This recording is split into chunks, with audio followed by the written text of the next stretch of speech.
அமாவாசையில் ஆத்ம சம்பந்தமான காரியம் எதுவாக இருந்தாலும் அது மாதிரி நிவர்த்தி பண்ணுற காரியம், அதாவது பாவத்தை போக்கிக்கக்கூடிய காரியம், அதாவது கடன் கொடுக்குற காரியம், நம்மளை விட்டு வெளியில் போகிற எந்த வஸ்துவையும் நம்ம ஆரம்பிக்கலாம். அமாவாசையில் தொடங்கினா வளரும் அப்படிங்கிறது ஒரு ஒரு ஒரு கருத்து சொல்கிறா. ஆனால் அமாவாசை ஆத்ம விருத்தியை தரும், ஆத்ம சம்பந்தமான காரியங்களை தரும். அப்போ பயன் சார்ந்து அந்த முடிவை நீங்கள் எடுக்கலாம். என்ன பயன்? நீங்கள் எந்த செயலை செய்ய போகிறீர்கள், அந்த செயல் உங்களுக்கு துக்க நிவர்த்தியா இல்லை சுகப்பிராப்தியா? சுகப்பிராப்தி அப்படின்னு சொன்னால் அமாவாசையில் அதை செய்யலாம். துக்க நிவர்த்தி அப்படின்னு சொன்னால் பௌர்ணமியில் அதை செய்யலாம். அப்போ துக்க நிவர்த்தி, சுகப்பிராப்தி, அதனுடைய பயன் சார்ந்து 2 விதமான முரண்பாடுகள் இருக்குது. அந்த முரண்பாடுகளை நம்ம அடையிறவா தான் சொல்லணும். இப்போ கடன் கொடுக்குறேன், கடன் குறைஞ்சுட்டே போகணும் அப்படின்னா பிரதோஷ அன்னைக்கு கடன் கொடுத்தா குறையும்னு இருக்குது விதியில். பௌர்ணமி அன்னைக்கு கடன் கொடுத்தா குறைஞ்சுட்டே போகும், ஏன்னா அடுத்தது தேஞ்சுட்டே வரும் இல்லையோ, கடன் தேஞ்சுட்டே வந்துடும் அப்படிங்கிறா.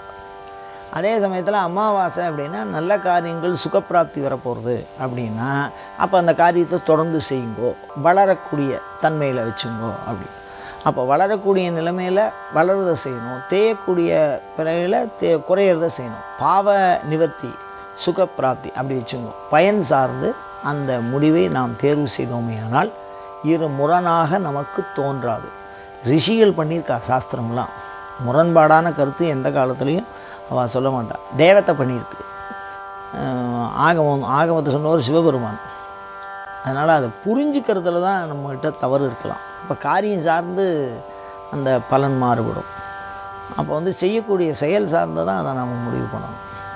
கீழ்நோக்கு நாட்கள் அப்படின்னு சில நாள்கள் இருக்குது, கிணறு தோன்றுறது அந்த மாதிரி விஷயத்துக்கெல்லாம் சௌக்கியம்.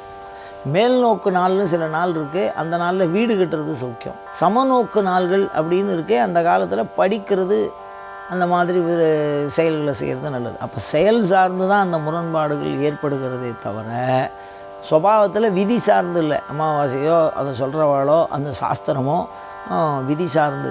எந்த மனிதன் எந்த காமியத்தை கொண்டு முயல்கிறானோ அந்த மனிதனுக்கு அந்த செயலானது அவன் எதை நினைத்து மேற்கொள்கிறானோ அந்த பலன் முழுமையுமாக அடைய வைப்பதற்கு எந்த ஒரு காலம் உதவுகிறதோ அதைத்தான் காலசாஸ்திரம் தர்மமாக விதிக்கிறது.